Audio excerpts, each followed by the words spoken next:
Jezera iz leve kolone poveži se načinom postanka njihovog basena u desnoj koloni.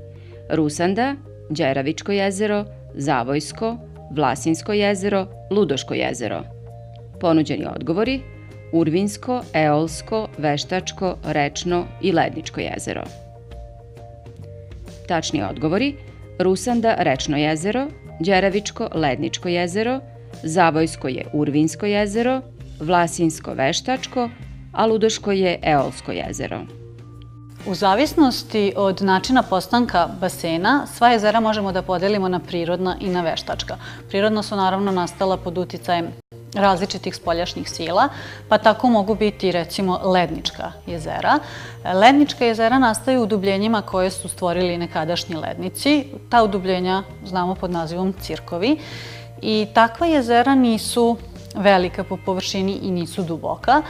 U narodu su poznata pod nazivom gorske oči i neka od naših najpoznatijih i jedinih negde jezera ledničkog porekla nalaze se na Šar planini i na Prokletijama.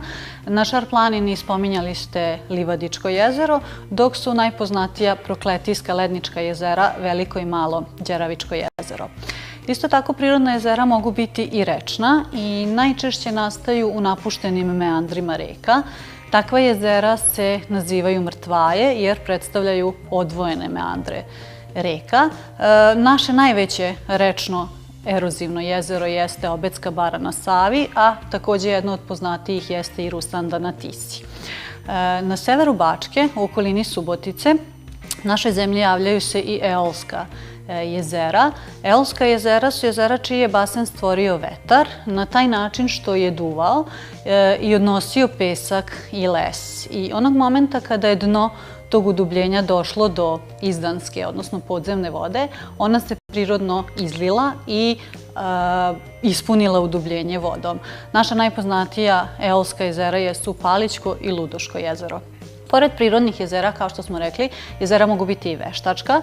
Nastaju na taj način što se reka pregradi branom. Neka od poznatijih veštačkih jezera u našoj zemlji su Đerdapsko na Dunavu, Ovčarsko-Kablarsko i Međuvršje na Zapadnoj Moravi, recimo Perućačko i Zvorničko na Drini, Sjeničko, Zlatarsko, Radojinsko na Uvcu, Gazivode na Ibru itd.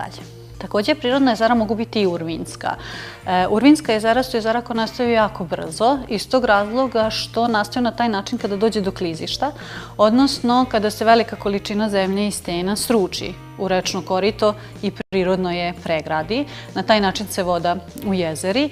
Naše najpoznatije urvinsko jezero jeste Zavojsko jezero na reci Visočici. Nalazi se na krajnjem jugoistoku naše zemlje.